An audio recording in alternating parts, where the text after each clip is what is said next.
Glória a Jesus. Quero desejar um feliz Dia das Mães a todos. Porque o dia feliz, mesmo quem não é mãe, tem direito, não é? Ô, gente, eu tenho 2 vezes no ano para brincar com isso. Dia das Mães e dos Pais. Vocês tratam de rir. Obrigado. Mas a todas as mães aí, nosso parabéns.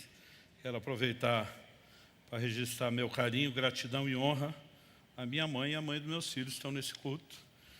E que Deus abençoe as futuras mamães aí, né? Queremos abençoar aqueles casais que estão desejando filhos e ainda não chegaram lá. Essa é uma área que nós temos visto muita intervenção de Deus.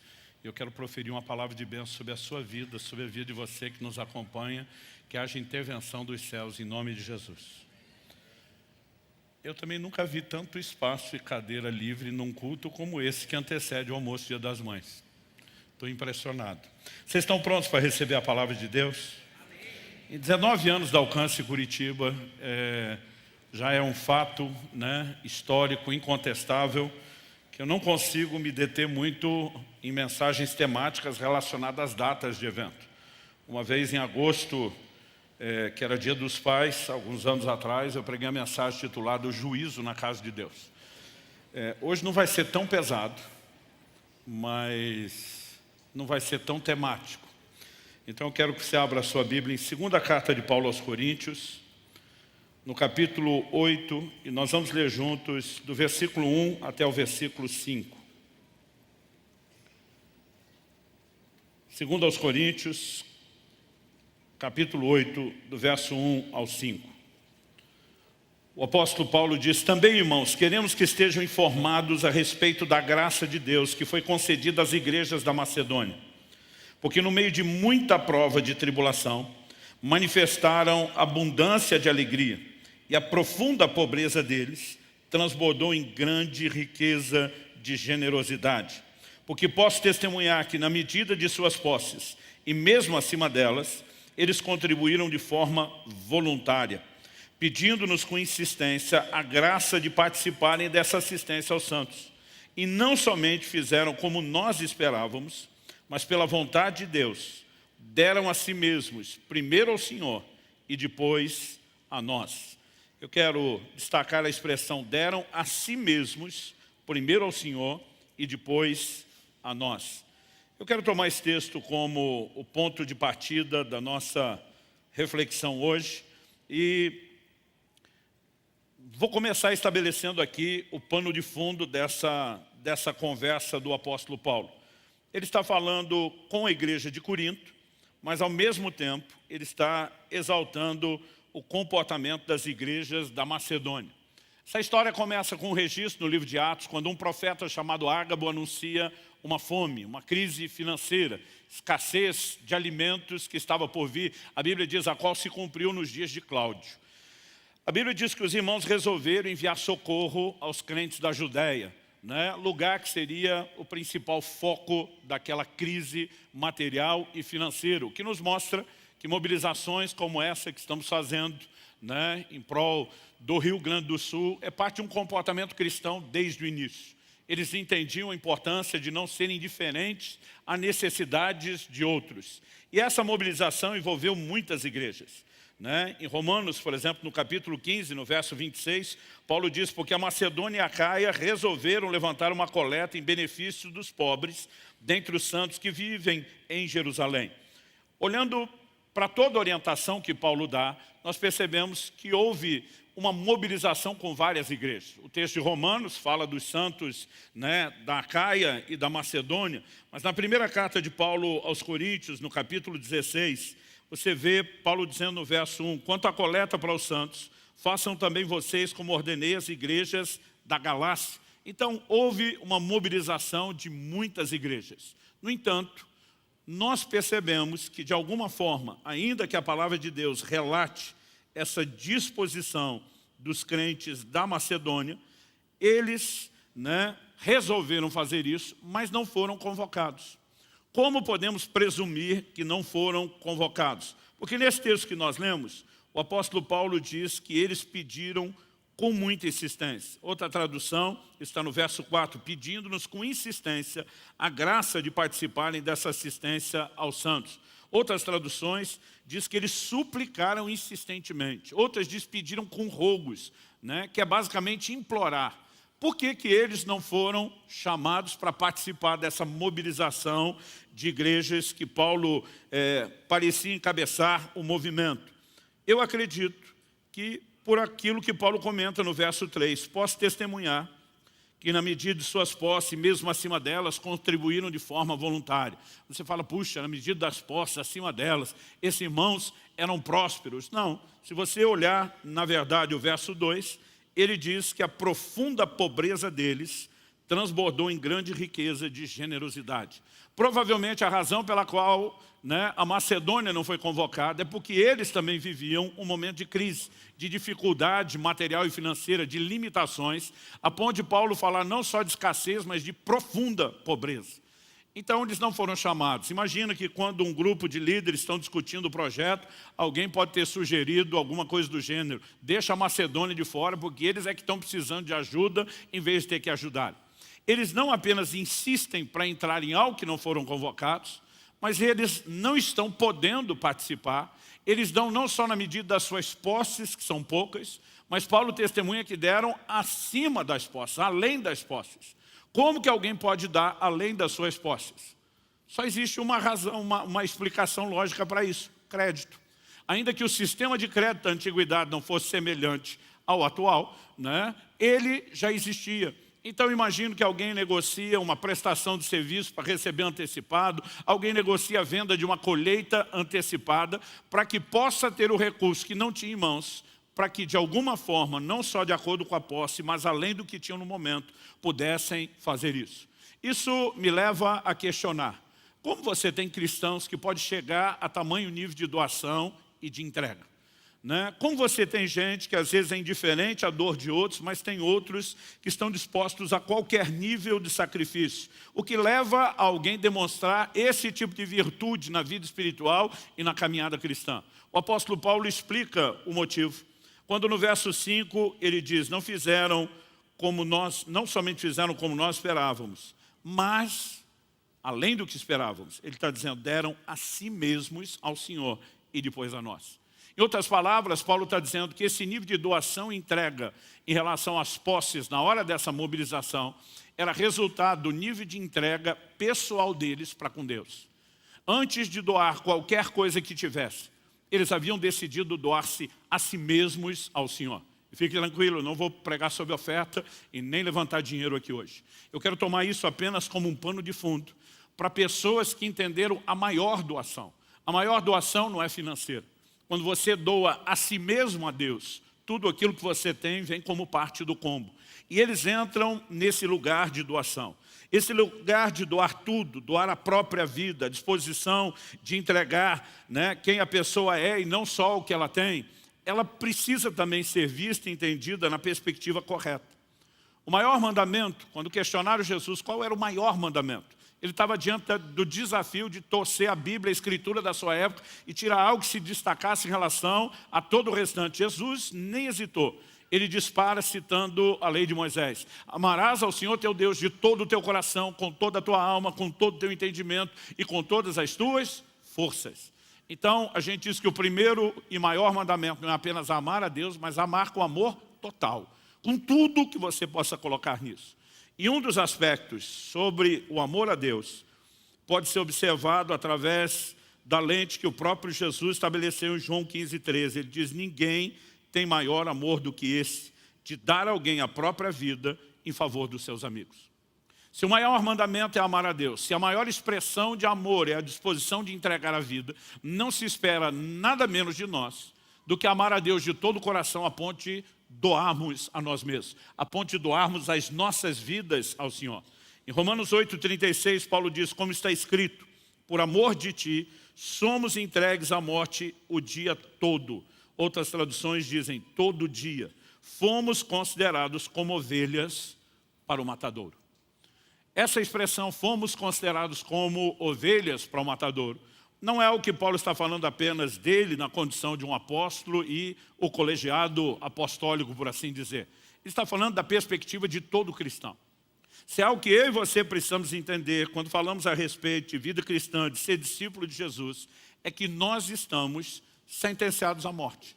Não necessariamente morte literal, mas a perspectiva de morrer para nós mesmos, ela faz parte daquilo que a gente pode classificar como o cerne, o centro do Evangelho.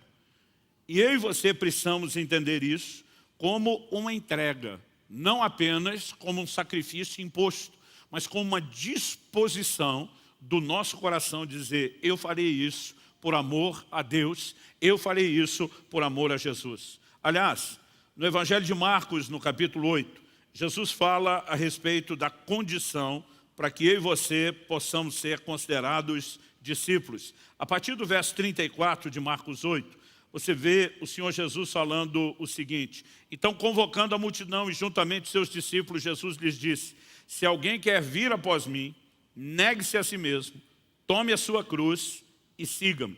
Em outras palavras, Jesus está dizendo, quer ser discípulo? Você precisa entender qual é a exigência. Em Lucas 14, 27, Jesus diz, quem não tomar a sua cruz e vier após mim, não pode ser meu discípulo. Jesus não está dizendo que tem um tipo de discípulo bom, top das galáxias, né, que é aquele que toma, carrega a cruz e que tem o discípulo meia boca, que não é lá essas coisas, não é aquela brastêmia. Ele está dizendo que quer ser discípulo, tem que tomar a cruz. O que é que significa tomar a cruz?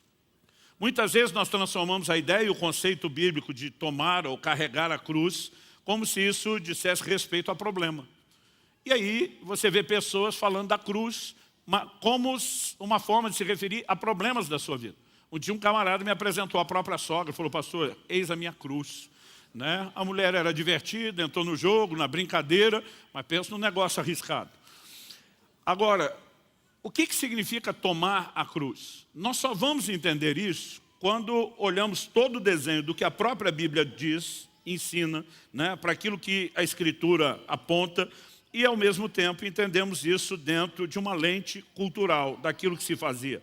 A Bíblia nos mostra, por exemplo, esse registro, caso você esteja anotando, está em Marcos, no capítulo 15 e no verso 21, a Bíblia diz, e obrigaram Simão Cirineu, que passava, vindo do campo, pai de Alexandre e de Rufo, a carregar a cruz de Jesus. Porque há um momento onde o próprio Jesus não está mais em condição de seguir carregando a sua própria cruz. Mas a Bíblia diz que ele teve que fazer. Há um momento onde, depois de toda a tortura imposta, né, ele não está suportando, então obrigaram alguém a ajudá-lo. O que o Império Romano fazia? A crucificação era uma das formas de execução mais comum para criminosos da época. E eles obrigavam a pessoa que ia morrer a carregar sua própria cruz. Não era apenas uma ideia de, olha, o sentenciado à morte é você, você carregue, mas era uma forma de levar essa pessoa a uma confissão pública. Enquanto ela caminhava pelas ruas carregando a cruz, ela estava declarando, estou sentenciado à morte. Quando Jesus diz, tome a sua cruz, ele está dizendo, você não morreu ainda. Mas você precisa sustentar um estilo de vida que declare, ainda que de maneira não verbal, que sua vida já era. Que você vai morrer para si mesmo. Quem está entendendo, diga amém. Nós precisamos olhar para a vida cristã e entender que mesmo que Jesus não tenha falado de morte literal, ele está falando, né, de algo que precisa ser entendido na perspectiva de morrer para si mesmo, mas o que ele falou não excluía a possibilidade de morte literal, inclusive para os seus discípulos. Eu li Marcos 8, 34, agora eu quero continuar a partir do 35. Logo depois de dizer, se alguém quer vir após mim, negue-se a si mesmo, tome sua cruz e siga-me, nós vemos Jesus dizendo o seguinte, pois quem quiser salvar sua vida, a perderá. E quem perder a vida por minha causa e por causa do Evangelho, esse a salvará. De que adianta uma pessoa ganhar o mundo inteiro e perder sua alma? Que daria uma pessoa em troca da sua alma? Pois quem nessa geração adúltera e pecadora se envergonhar de mim e de minhas palavras, também o Filho do Homem se envergonhará dele quando vier na glória do seu Pai com os santos anjos. Dizia-lhes ainda, agora é Marcos 9, verso 1, mas Jesus não mudou de assunto. Em verdade lhes digo, que dos que aqui se encontram, existem alguns que não passarão pela morte, até que vejam ter chegado com poder o reino de Deus. Fiz questão de dizer que não mudou o assunto, porque a divisão da Bíblia em capítulos e versículos ela aconteceu muito, mas muito tempo depois, né, da gente ter o cânon bíblico fechado.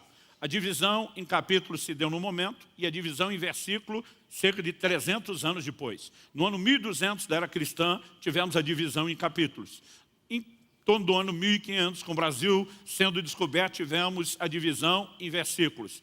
Essa divisão tinha um propósito, nos ajudar a achar o que está escrito onde. E nem sempre a divisão foi feliz, no sentido de achar, né, alguma espécie de ato ou divisão de narrativa.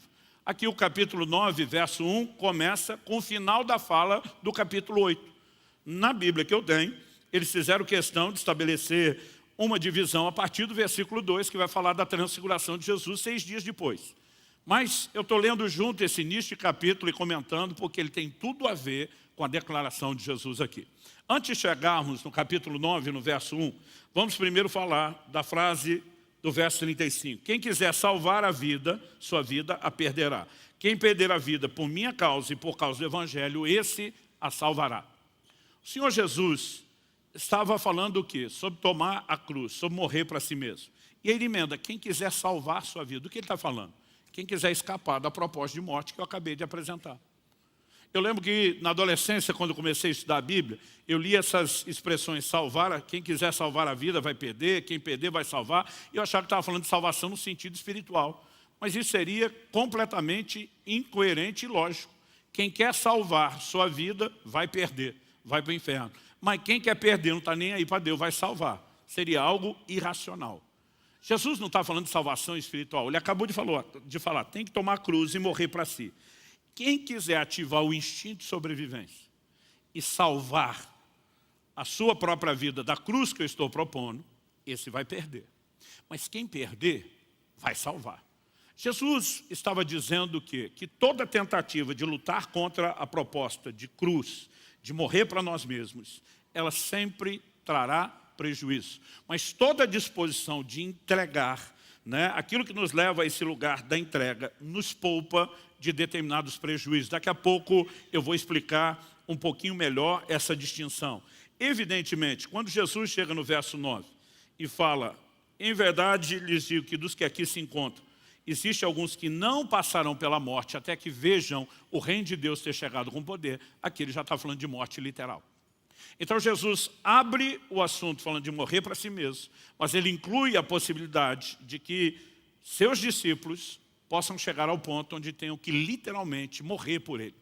Na verdade, quando você vai estudar os registros históricos, aquilo que no primeiro século começa a ser comunicado, né, de boca em boca, de uma geração para outra, nós chamamos isso da tradição oral. Posteriormente, ainda nos primeiros séculos, passaria a ser escrito, né, e se tornariam registros históricos. Para nós não tem o peso de confiabilidade bíblica, né, mas pelo menos nos informa aquilo que desde as primeiras gerações era comum que eles contassem a respeito de determinadas experiências.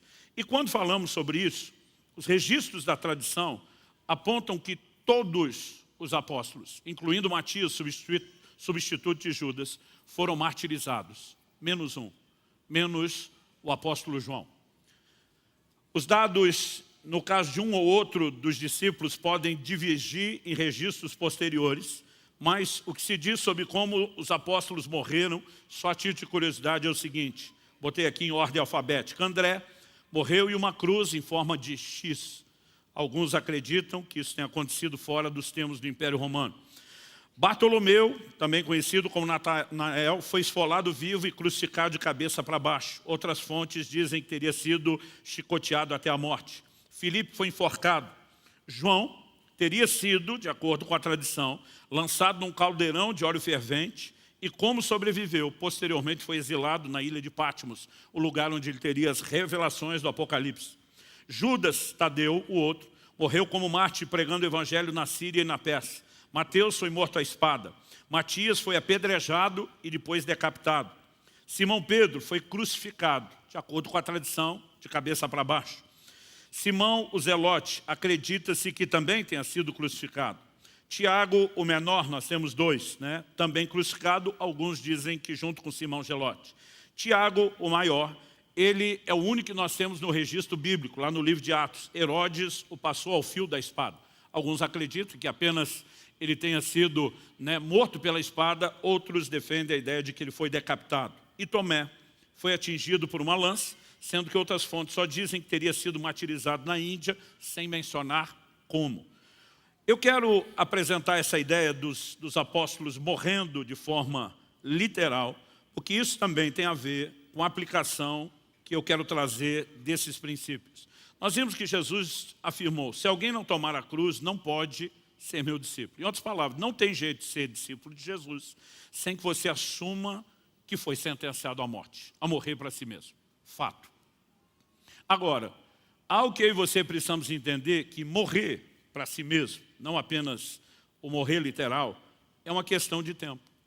Nós vimos Jesus falando, se tentar salvar, escapar da cruz, da morte a qual você foi sentenciado, vai perder. Se dispuser a perder, vai salvar. Isso não significa morrer ou não morrer. Mas Jesus está dizendo, quando você tenta se poupar, você vai acrescentar mais dores. Quando você se entrega, e se entrega logo, vai sofrer menos. Um bom exemplo disso é quando nós consideramos aquilo que Jesus falou em Mateus, no capítulo 21 e no verso 44. Eu me lembro, quando estava ainda no início do ministério pastoral, então estamos falando de cerca de 30 anos atrás, eu tive o privilégio de ouvir uma palavra pregada, na época já era velhinho, um missionário que impactou muito o Brasil, chamado Jack Chisler. E estávamos num evento das nossas igrejas e ele trouxe uma palavra sobre quebrantamento. Eu vi pouca gente falar sobre quebrantamento como Jack Chisler. E ele citava Mateus 21, 44, onde Jesus diz, todo o que cair sobre essa pedra ficará em pedaços, e aquele sobre quem ela cair ficará reduzido a pó. Interessante que várias das profecias bíblicas relacionam Cristo, o Messias, como a pedra. Ele muitas vezes é chamado de a pedra fundamental, ele é chamado de a pedra que os construtores rejeitaram, mas a Bíblia também o chama de a pedra angular. E muitas vezes a gente não consegue fazer a diferença entre uma pedra de um alicerce e a pedra angular. A pedra angular, ela não está embaixo, ela está em cima. Nas construções romanas, do tempo em que Jesus disse isso, e era muito comum os arcos, até hoje você vê nas ruínas do Império Romano, a presença de arcos, que inclusive muitos deles estão intactos. Aquela pedra do centro do arco, ela era chamada de angular, porque ela tinha um corte de um ângulo que tinha que ser medido com perfeição, para que houvesse o encaixe de todas aquelas pedras e elas ficassem em sustentação, apoiando uma na outra. Quando o corte da pedra angular não era muito calculado, devidamente ajustado, e ela poderia cair, então todo aquele arco desmoronaria.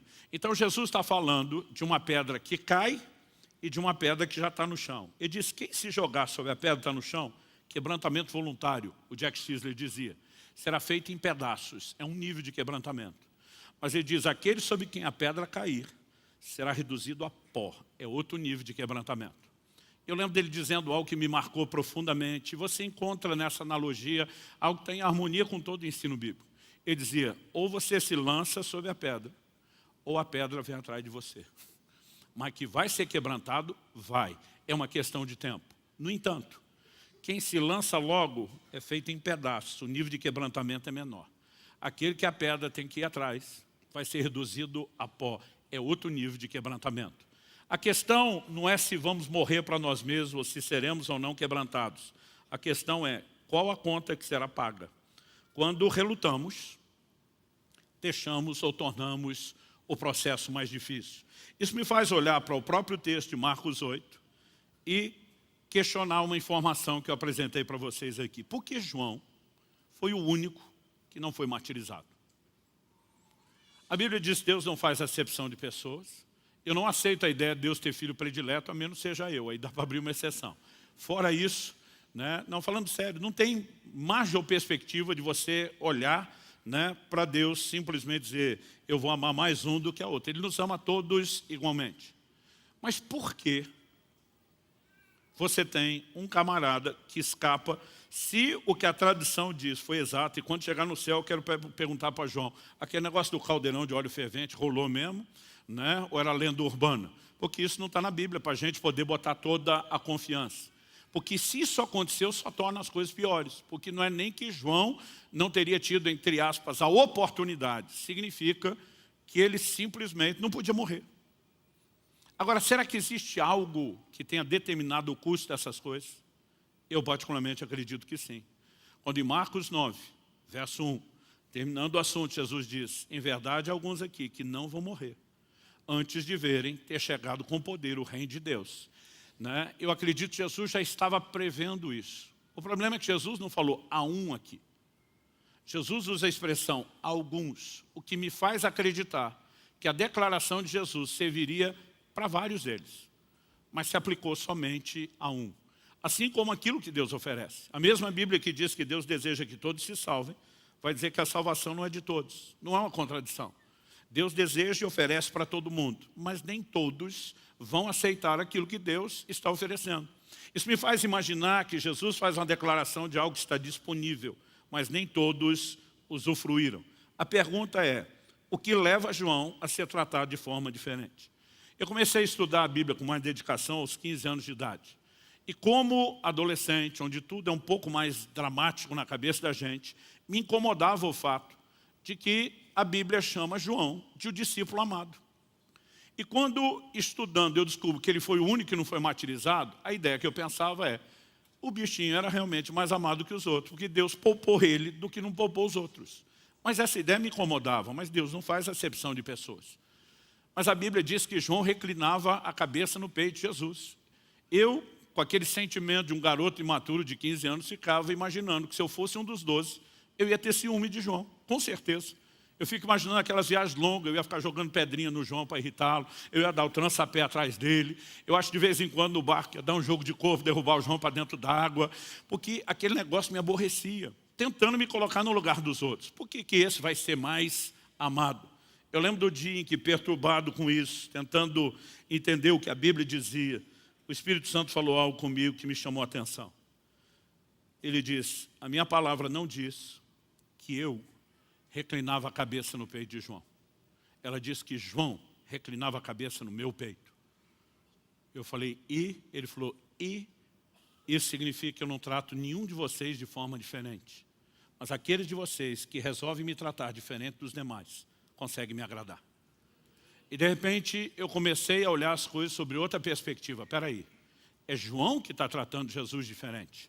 Por que a gente resolve acreditar que é Jesus que está tratando João de forma diferente?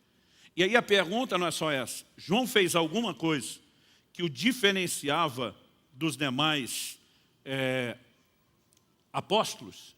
E aí você tem uma resposta bíblica sobre isso. No Evangelho de João, no capítulo 21, se você puder me acompanhar lá, nós temos um momento onde o Senhor Jesus encontra Pedro, que o havia negado 3 vezes. Jesus lhe pergunta por 3 vezes se o ama. Jesus está dando a oportunidade a Pedro de consertar as coisas, de reafirmar o seu amor, o seu valor. Mas o curioso é que a primeira pergunta de Jesus para Pedro é, e aí Pedro, você me ama mais do que esses outros? Será que Jesus queria incitar uma competição de amor? The Love Contest, né? Um campeonato de amor, alguma coisa do gênero? É lógico que não. Quando os discípulos começam a disputar entre si qual deles era o maior, Jesus deu um toco, uma bronca neles. E ele não ia provocar esse tipo de competição.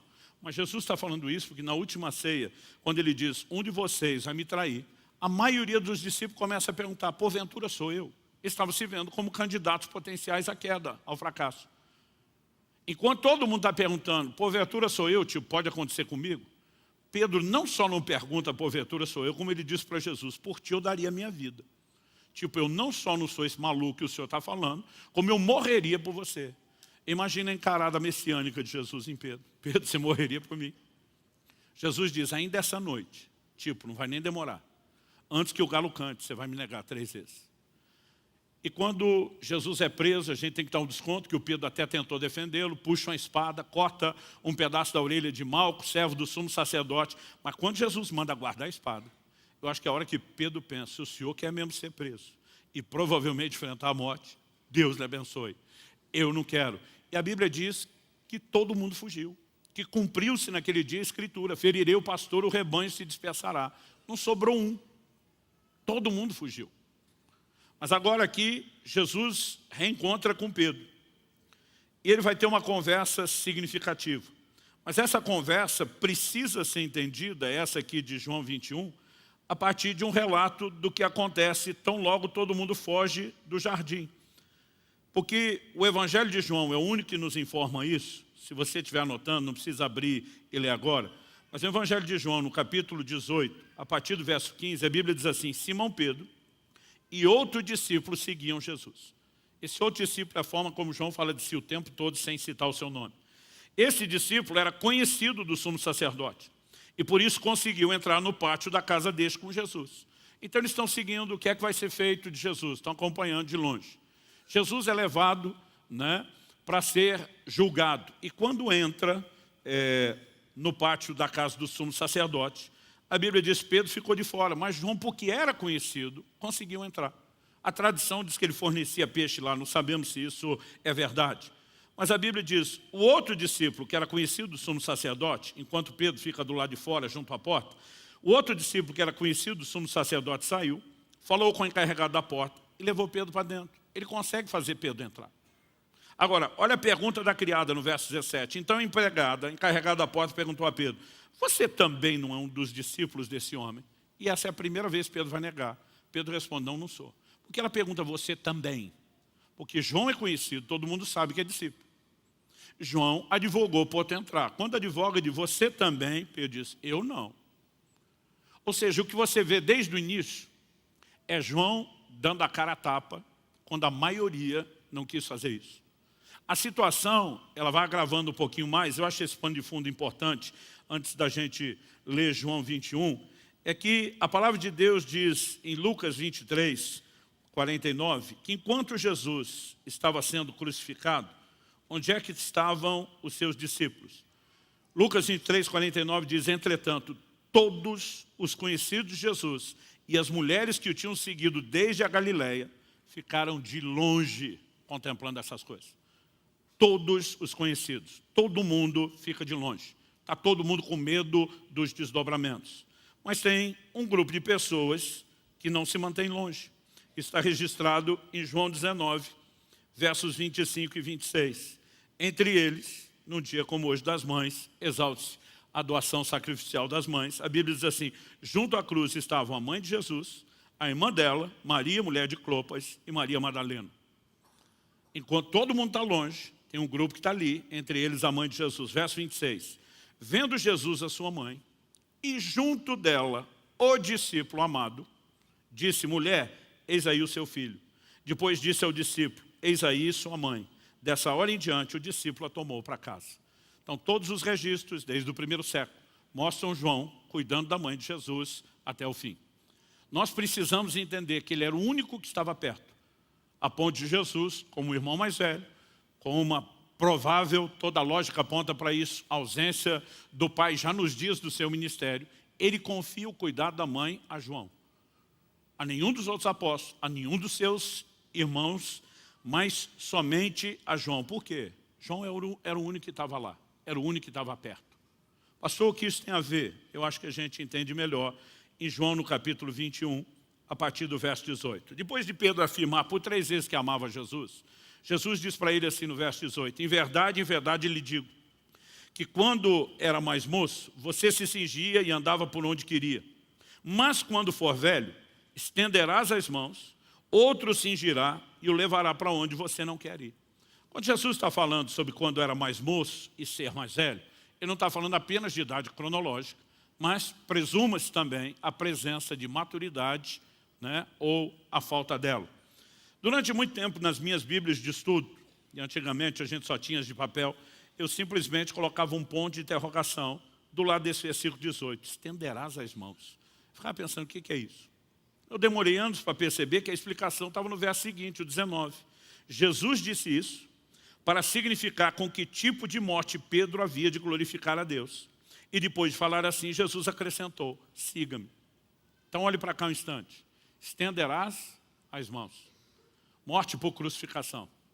A forma de execução mais comum no Império Romano.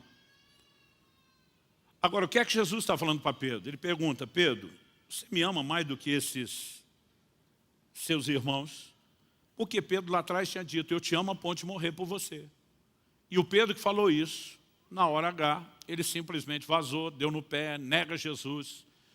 Então ele agora está respondendo para Jesus, olha, amar eu amo, não é aquela Brastemp, tem um jogo de palavras no grego, onde Jesus pergunta uma intensidade de amor e Pedro responde outra menor.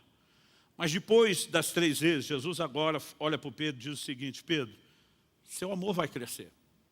Você achou que me amava a ponto de morrer e descobriu que não está pronto. Mas eu acredito em você, Pedro, e o seu amor vai crescer. Vai chegar o dia onde você vai glorificar Deus morrendo por mim. Em outras palavras, Jesus está dizendo, não adiantou nada você fugir da morte no início, porque morrer por mim é uma questão de tempo, sua hora vai chegar e você vai ser crucificado. Depois que Jesus fala isso, ele olha para o Pedro e diz, me segue. O Pedro está desanimado. Marcos 16 diz que o anjo que aparece da notícia da ressurreição diz, ide dizer aos discípulos e a Pedro, ele é o único mencionado por nome, porque acredito que se não fosse convocado por nome, não estaria no grupo. Ele já se imaginava cortado da seleção depois do fiasco ter negado Jesus da forma como fez. Agora Jesus olha para ele e diz, Pedro, considerando não o que você tem hoje, que você ainda não está pronto para morrer por mim agora, mas que você vai chegar lá, então acredito, siga-me. Jesus usa a mesma palavra do início. Ele está dizendo, eu não desisti de você, eu estou contando com você, você está dentro do time, mas que vai morrer, vai. Agora, olha o verso seguinte, o 20. Então Pedro, voltando-se, viu que o discípulo a quem Jesus amava vinha seguindo. Era o mesmo que na ceia havia se reclinado sobre o peito de Jesus para perguntar, Senhor, quem é o traidor? Ao vê-lo, Pedro perguntou a Jesus, e quanto a este? A gente tem uma mania terrível de comparação. Jesus respondeu, se eu quero que ele permaneça até que eu venha, o que você tem com isso? Traduzindo isso lá é da sua conta. Quanto a você, siga-me. Jesus está dizendo, foque em você. O que eu tenho com ele é outra conversa. Mas olha o verso 23. Então se espalhou entre os irmãos a notícia de que aquele discípulo não morreria.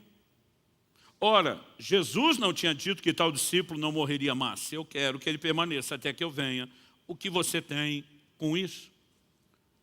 Agora, a pergunta aqui é, quem espalhou? Pedro, além de negar Jesus, linguarudo. Gente, Jesus sabia exatamente o que ele estava falando. João está explicando, não foi bem isso que ele falou. Dos 3 sobrou quem? Pedro. Quando a Bíblia diz que João está seguindo, Pedro e João aparecem muitas vezes conectados, correm juntos para o túmulo de Jesus, na hora de levantar o paralítico, eles eram próximos. Eu imagino a angústia do João, que foi testemunha ocular de vendo Pedro negar Jesus da forma como fez, quando ele o tempo todo agiu de forma diferente. Agora Jesus o chama para uma conversa em separado. E Deus nunca vai expor algumas questões nossas na frente do grupo. Ele está tratando com Jesus à parte. Mas o João está acompanhando de longe, deixando a conversa ser privada, mas eu acho que ele quer ser o primeiro a saber o que vai acontecer. É por isso que Pedro, quando vê, pergunta sobre João. Agora imagina o Pedro voltando para o lugar onde estão os outros discípulos na praia que estavam pescando. Imagina o Pedro voltando meio cabisbaixo, chutando areia pelo caminho. E quando ele chega, os outros, e aí? E aí o quê? Está no time? Ah, estou. Ele me falou, siga de novo. Ele me manteve dentro. Mas Pedro, cadê a empolgação? Foi aquele, ele falou uma outra coisa que está me perturbando aqui. Ele falou que não adiantou nada eu fugir da morte. Porque é só uma questão de tempo. Ele falou da maneira como eu vou ter que glorificar Deus com a morte específica. A turma é mesmo, Pedro. Imagina ele falando. E vale para vocês tudo, cambada. Porque todo mundo correu. Aí imagina o Pedro olhando para ele dizendo, só tem um que não vai morrer. Os caras, não. Pedro, adivinha quem? Os caras, não. João. Qual era a lógica de Pedro entender e espalhar o que não foi dito? Ué, Jesus diz para Pedro, se eu quero que ele fique até que eu venha, o que você tem com isso? Quando Jesus vier, os mortos ressuscitam. E o que é que vai acontecer com os vivos que creem nele? Serão transformados. Então, se ficou vivo até que ele venha, não morre mais. Eles simplesmente aplicaram a lógica em cima de uma doutrina. Agora a pergunta é, isso é diferente do que Jesus falou em Marcos 9:1? Alguns há dos que aqui estão, que não verão a morte, sem que primeiro vejam ter chegado com o poder o reino de Deus. Onde é que o reino de Deus chegará? Na plena expressão do seu poder, com o retorno de Cristo. Quando eu era adolescente, um dia eu estava com meu pai, não me lembro o que estávamos fazendo junto, mas estava com ele no carro. E ele aproveitou o trajeto de onde estávamos para fazer uma visita a uma pessoa, alguém que tinha solicitado. Gente, honestamente, eu era só um adolescente, mas nem toda a minha vida de pastor eu conheci uma criatura tão doida, maluca, como aquele camarada que nós fomos visitar, doido de pedra. Entre outras coisas absurdas que eu vi ele falar, ele defendia para o meu pai que o apóstolo João estava vivo até hoje. E eu, na minha cabeça de adolescente, já imaginava aquele velhinho curvado, cabelo e barba enorme, arrastando no chão, as unhas grandes, porque ele dizia, Jesus falou, se eu quero que ele fique até que eu venha. Mas meu pai dizia para ele, mas está escrito aqui, ele não disse que não morreria, mas Jesus não voltou, então não morreu ainda. Né? E ele queria defender que o João está escondido em algum lugar. E eu ficava pensando, que viagem. Quando nós saímos de carro, meu pai falou, e aí? O que você achou? Eu falei, doida a conversa. Ele falou, qual a explicação que você daria para isso? Porque eu fiquei bem quietinho, meu pai era o pastor, mas ele mesmo não quis levar a discussão longe. Né? Eu percebi que era por ver alguma limitação na pessoa, meu pai gostava de provar um argumento, mas ele olha para mim e diz, que argumento você usaria? Eu falei, pai, a promessa de Jesus é, se eu quero que ele fique até que eu venha. A gente pensa na linha cronológica. Mas quando o João está na ilha de Patmos, ele assiste camarote VIP de forma antecipada, por revelação, todo o retorno do Senhor. Basicamente, a palavra de Jesus se cumpriu na ilha de Patmos. E é por isso que nós sabemos que João morreu depois. Mas não morreria antes disso. E essa tentativa de colocar em João num caldeirão de óleo fervente é antes de Patmos. E João não pode morrer antes disso. Mas o que o leva a quando todos os outros apóstolos estão sendo martirizados a se conservar vivo? Particularmente, eu acredito que é Marcos 8:35. Quando todo mundo tentou salvar a vida, Deus diz, vão perder. Quando João, diferente dos demais, diz, eu perco, o Senhor olhou e disse, salvou. Porque basicamente eu e você precisamos entender que isso não se aplica só a essa questão de morte literal. Mas quando nós falamos dos processos de Deus, é impressionante a tendência que nós temos de lutar contra isso. O instinto de sobrevivência parece que é ativado dentro de nós. E nós não queremos morrer para nós mesmos. Não queremos abrir mão de muita coisa. E é por isso que a gente acaba vivendo, né, um evangelho confuso. Quando a gente, né, olha nossas crenças e declarações e comportamento, às vezes o evangelho soa um tanto quanto esquizofrênico. E eu quero te dizer o seguinte, algo que eu e você precisamos compreender, é que Deus nunca quis sabotar nossa alegria e realização. Eu, quando era garoto, menino, a sensação que eu tinha sobre os pais, pai e mãe, os dois no mesmo time como aliados, é que eram criaturas que existiam para sabotar a felicidade de nós, os filhos. Porque tudo que a gente queria fazer não pode, né? Fica em cima, marcação, pegação no pé, implicância, é o jeito que a criança olha. Mas quando Israel, meu filho, nasceu, eu ainda estou ali dentro da maternidade olhando ele, e desesperado para sair correndo, pegar um telefone, né, ou escrever uma carta, ainda era comum fazer isso na época. E eu queria pedir perdão para meus pais de tudo. Porque naquele momento eu entendi que tudo aquilo que para mim era implicância, pegação no pé, tentativa de sabotar a alegria, não era essa. Nada como você ter outra perspectiva. Eu naquele momento, com o instinto paterno aceso, amando aquela criança, me sentindo a responsabilidade de proteger, eu consigo perceber que meus pais nunca quiseram sabotar minha alegria. Pelo contrário, justamente porque estavam interessados nela, queriam me proteger de muitas coisas. Por que eu estou dizendo isso? Quando começamos a relacionar com Deus, a gente tem esse modo infantil. O início da vida cristã parece estar cheio de proibição. Não pode isso, não pode aquilo, não pode isso, não pode aquilo, tem que morrer. Parece que Deus escolheu alguns de nós para azarar a nossa vida e não para dar o que a Bíblia chama de plenitude e alegria. Porque nós estamos olhando pela perspectiva errada. Você olha, por exemplo, para um Abraão. Deus simplesmente chega para o Abraão e diz, toma o seu filho, seu único filho, o filho a quem você ama, e oferece em sacrifício. Às vezes eu lia isso e eu dizia para Deus, precisava dificultar a vida do velhinho. Tem que lembrar que é o único filho, o filho que ama. Pedir o filho já é difícil para qualquer pai. Mas ainda parece que o Senhor provoca o assunto dessa forma. Abraão, a Bíblia diz, levanta no mesmo dia, alta madrugada, tipo, não vou nem esperar. Toma o menino e vamos obedecer a Deus, vamos entregar. Quando ele levanta o cutelo, o anjo do Senhor brada dos céus. Não faça isso. Eu gosto de ler a Bíblia trocando de lugar com os personagens, me imaginando como seria eu. Eu acho que nervoso, aquela tensão do momento, eu já gritaria de volta, se decide, quer ou não quer o menino? E eu imagino o anjo do Senhor bradando de volta, nunca quis o menino. Queria a sua disposição de entregá-lo. Queria a sua disposição de me manter em primeiro lugar. E já que eu tenho o que eu preciso, não quero ver você sofrendo, nem perdendo nada. Toma de volta o menino e de lambuja eu vou lhe dar uma descendência numerosa. Deus nunca quis sabotar nenhum de nós. Toda entrega é uma preparação para que a gente viva tudo que Ele tem, sem que a gente perca o próprio Deus, na perspectiva do relacionamento debaixo das bênçãos dEle. O profeta Jeremias é usado por Deus para mandar uma mensagem clara. Eu é que sei os pensamentos que tenho a respeito de vós. São planos de bem e não de mal, para vos dar um futuro e uma esperança. Mesmo quando ele está dizendo, tem que morrer para si, tem que viver entrega, tem que viver quebrantamento, vai viver por bem ou por mal. Ele não está tentando sabotar a minha e a sua alegria.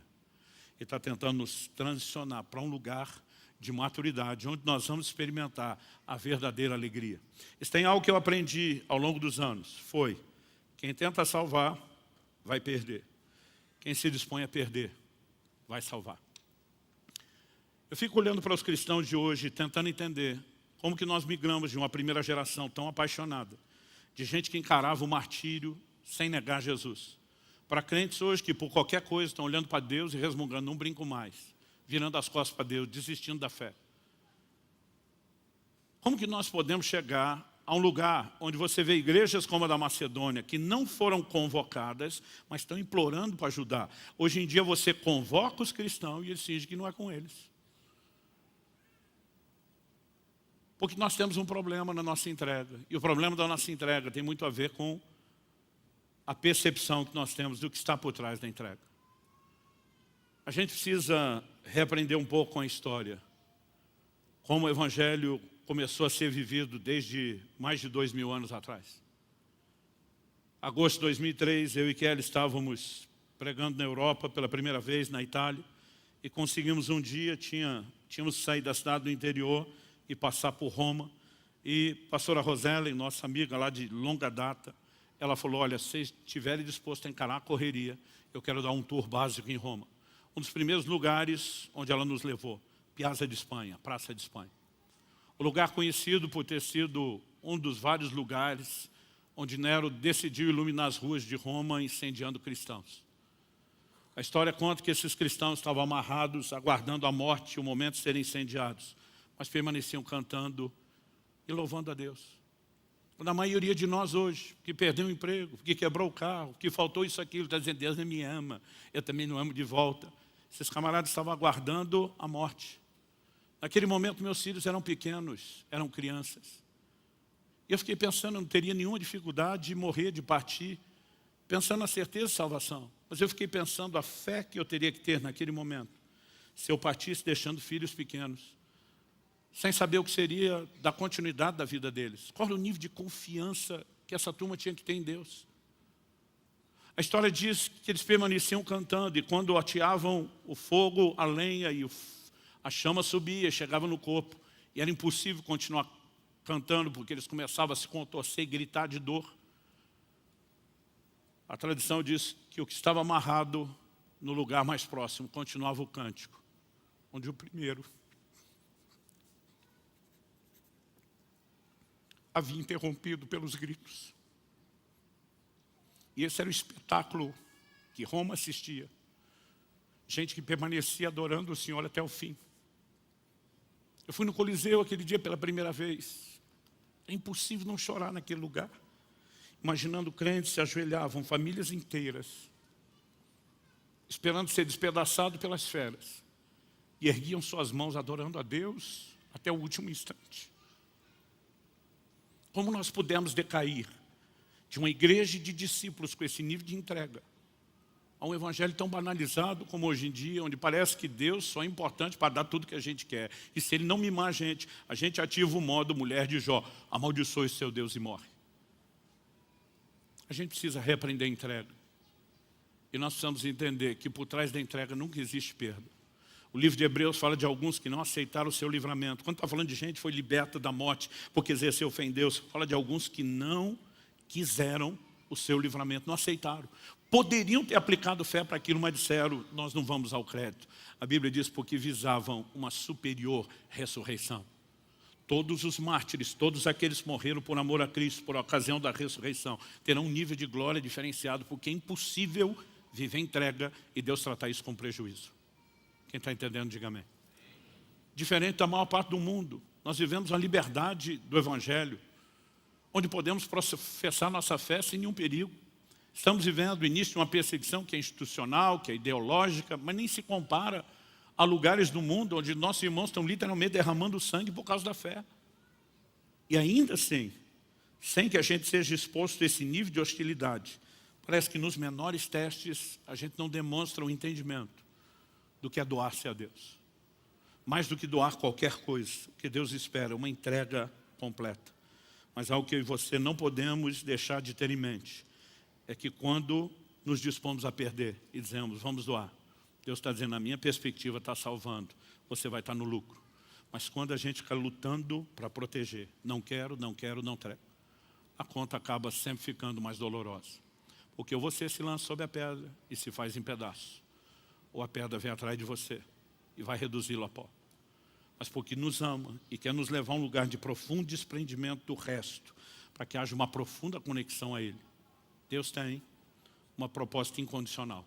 Não dá para ser discípulo e não encarar a cruz. A minha proposta a você, nesse dia de hoje, é que você possa não apenas repensar, mas renovar a sua disposição de entrega de vida para com o Senhor Jesus. Feche seus olhos por um instante. Meu Deus, eu oro por cada um dos meus irmãos e irmãs nesse lugar, por aqueles que nos acompanham via internet, pela transmissão, por aqueles que terão contato com essa palavra gravada. Eu oro que esse seja um momento não apenas de reflexão, mas de iluminação do alto. Nós pedimos que o Senhor revele a dimensão do nosso compromisso, porque muitas vezes, à semelhança de Pedro, podemos estar nos enganando. E sabemos que a única intenção do Senhor dispor isso não é nos colocar debaixo de culpa ou condenação, mas nos dar a oportunidade de fortalecer o compromisso, como o Senhor fez com Pedro. Nós somos gratos porque vivemos dentro de um contexto e estrutura onde temos a liberdade, temos, como Paulo escreveu a Timóteo, vida mansa e tranquila, e nenhum de nós precisa sequer se preocupar se nesse momento terá que morrer por causa da fé. Mas ainda assim, Senhor, a fragilidade do nosso compromisso não condiz com o nível da sua entrega, muito menos da sua expectativa. E nós te pedimos que os nossos olhos se abram, que o Senhor, por meio da Tua palavra e da ação do Teu Espírito, nos dê a perspectiva correta, o entendimento correto. Nós queremos viver a plenitude do que o Senhor tem. Isso significa não pular, ó Deus, os processos necessários. Semana passada falamos de processos que conduzem à maturidade. Mas também queremos aqueles que conduzem ao compromisso e à intimidade.